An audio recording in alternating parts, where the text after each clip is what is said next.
So, some days ago, I was privileged to have some conversations with a surgeon who works in Anambra State but comes from Asaba. Unfortunately for this man, he had been kidnapped on his way around the southeast or thereabouts, and a huge sum of money,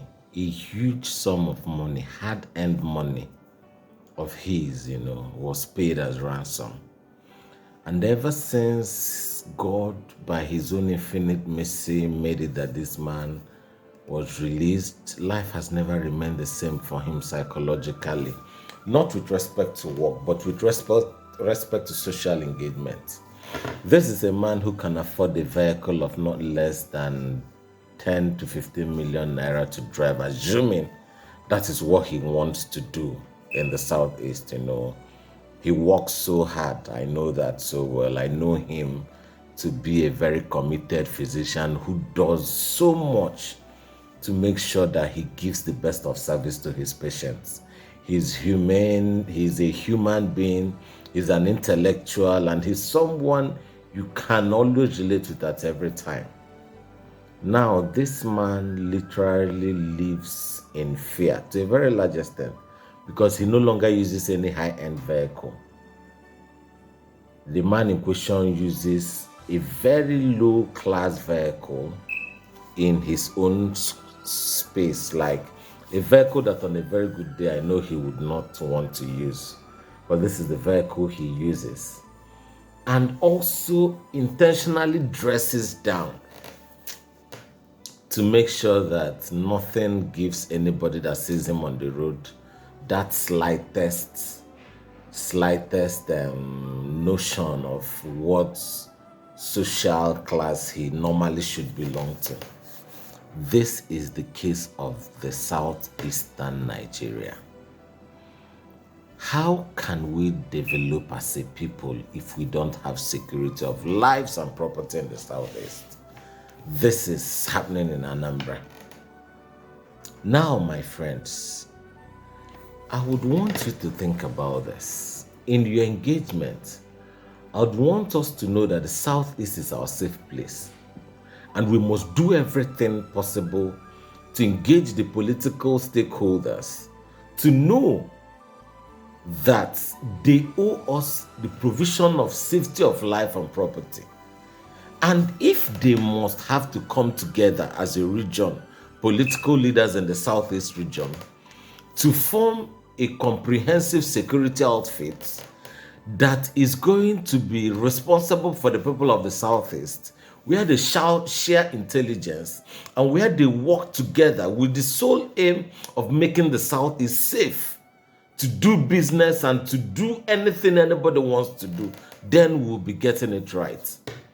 We can no longer continue to live in the Southeast as people who are not citizens of this country. We need to let us know that we must fix the Southeast for ourselves and for our children. Enough of all these excuses. Even in our agitation for a society that works, we must be intentional not to jeopardize the security of the Southeast. So we need to be careful not to allow any external force come to our region and destabilize us in the bid to criminalize whatever we are asking for. Because it is very clear to anyone who cares to listen that we, the Southeasterners, are not equal stakeholders in this country called Nigeria. Whether you want to accept it or not, this is the reality that stares every one of us in the face every other day.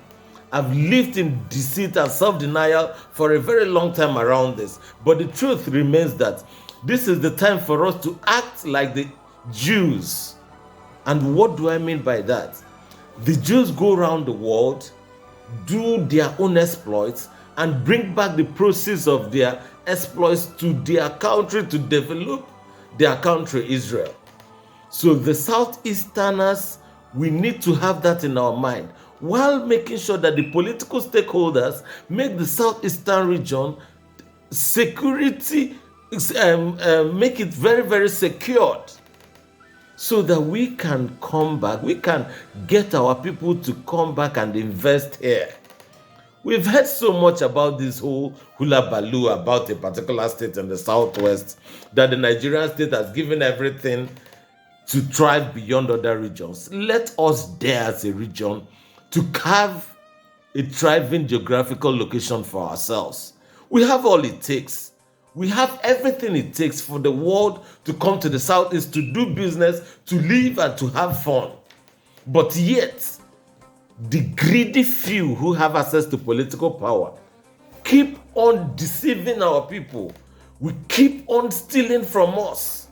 And I keep asking ourselves, how long are we going to live in this type of life? How are we going to be living this type of life? The Southeast has everything it takes to be exceptional. I can say it and I'll say it over and over again. We have everything it takes to lead in industry, to lead in commerce, to lead in education, to lead even in religion. All facets of human life. If you're a Southeasterner, this is the time for you to start thinking regionally. Whatever they're saying, the Nigeria situation is saying about laws and the rest of them, yes, we are lawful people. I'm not calling for any form of anarchy, but let us have it inside our head. Southeast first. Because as it is now, they have shown us in all areas that we are not equal stakeholders in this Nigerian state.